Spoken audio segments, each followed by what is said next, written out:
Hey, it's Christian here today, and in this video I'm going to be showing you my workflow for importing and exporting music files through Rekordbox for DJ sets. A properly organized Rekordbox library can make your DJing life a whole lot easier, and you can do a lot more cool stuff when you're in the club. In my file browser, you'll see I have 16 tracks that I've downloaded into my main downloads folder, but I want to have them in my main master music folder for Rekordbox analysis. So what I'm going to do is I'm going to cut them from my main downloads folder and paste them into my master music folder. And so now we can see the new tracks that I've added to my master music folder, and I'm going to go ahead and drag them over into the collection window in Rekordbox. And it'll instantly start analyzing all of the waveforms for the tracks. Now we can full screen Rekordbox, since that's all we're going to be concerned about for the rest of this video. I'll go ahead and double click a track I want to work on, and the first thing I'm going to do is zoom in to the smallest zoom that the waveform can be to confirm that the beat grid is lined up exactly with the first hit of the track.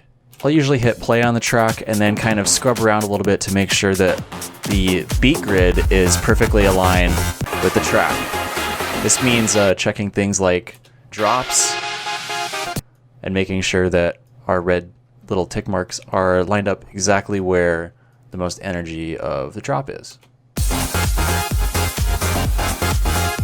And we can see just through our basic analysis here that Rekordbox has done a good job of assigning a beat grid to this particular track. If, however, you load up a track and the beat grid is not perfectly aligned like we see in this example, the easiest way to fix this is to just drag your waveform until your indicator line lines up with the first moment of sound, and then set the first bar of the beat grid using the center button on the grid adjustment. So you'll see that now my red indicator lines up perfectly with the first beat, as well as all the other segments of the track. Perfect.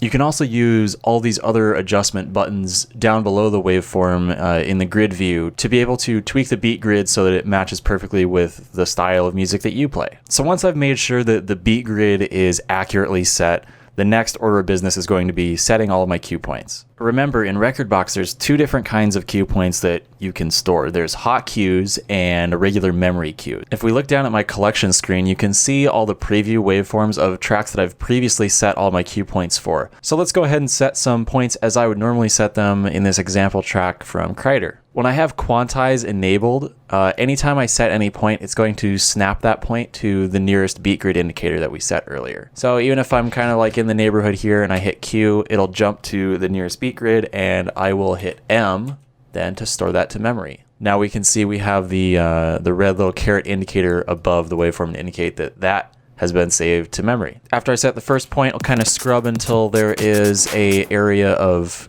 change in the track. So we went from this intro without a kick to now there's going to be like a kick segment that's brought in, and a little bit of the melody as well. So I'll save that point, and then we'll move into the first breakdown.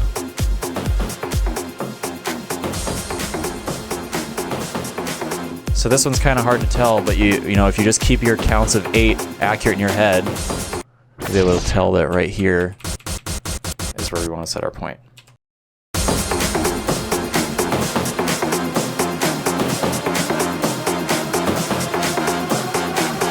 2, 3, 4, 5, 6, 7, 8. 1, 2, 3, 4, 5, 6, 7, 8. And that's where our drop is, so everything lines up perfectly. Set another cue point to indicate that's where our drop is.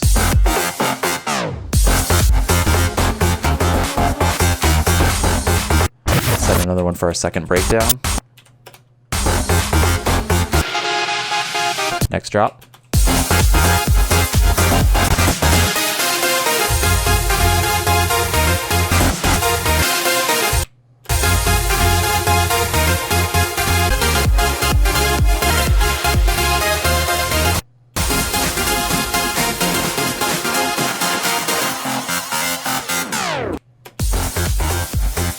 And then I'm just going through and setting points for all the areas of the track that I would like to quickly reference.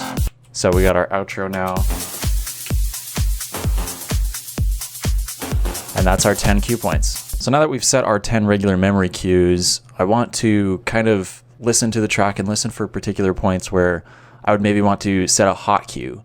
I like to use hot cues for different types of samples that I can maybe play throughout the track, or jumps to like a second drop.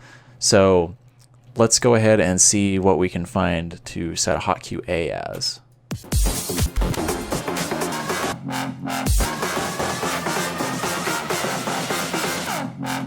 So I like that right there, that wah wah wah. So what I'll do is you can just switch over to cue/loop and hit A, and it'll record A to the nearest beat grid indicator, since we have quantize on. Or you can just press the number 1 on your keyboard, and that'll assign that as well. And then Control 1 will remove it. So I'm gonna go ahead and keep hot cue 1 on that cool synth right there.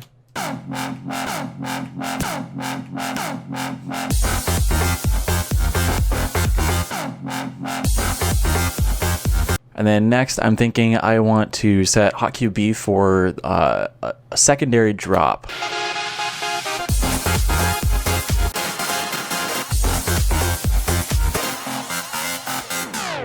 Probably thinking right here.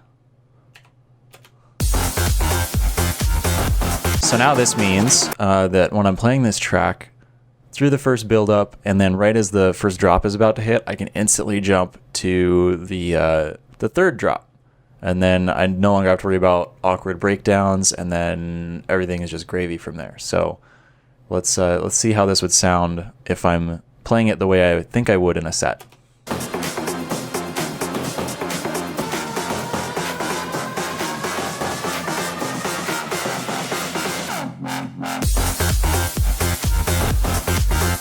Perfect. So we can see that the drops obviously match up very well, and there is no noticeable difference. Hot cue 3, or hot cue C, I should say. You can use your discretion on this. I usually put it as like an outro,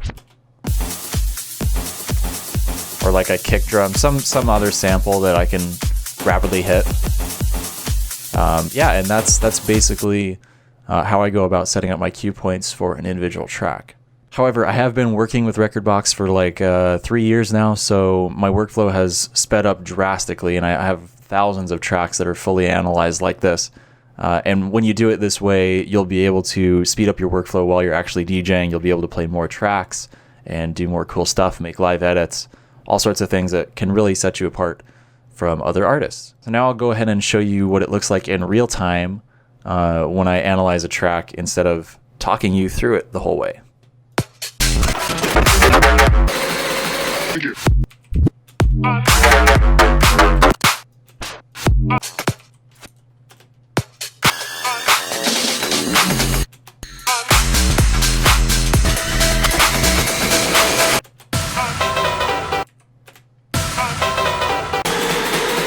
Shake it. Shake it. Shake it.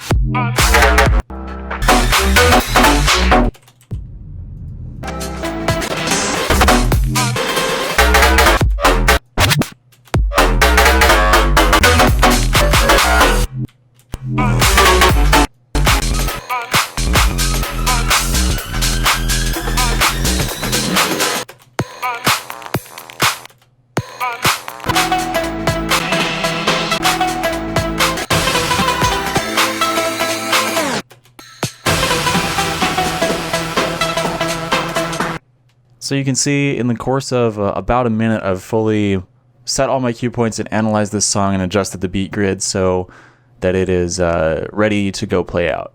Investing a little bit of time into learning how to use Rekordbox can really make your life so much easier when you play on CDJs. Thanks so much for watching, and make sure to check out the other videos on my channel if you want to expand your DJ knowledge in both hardware and software. Thanks so much.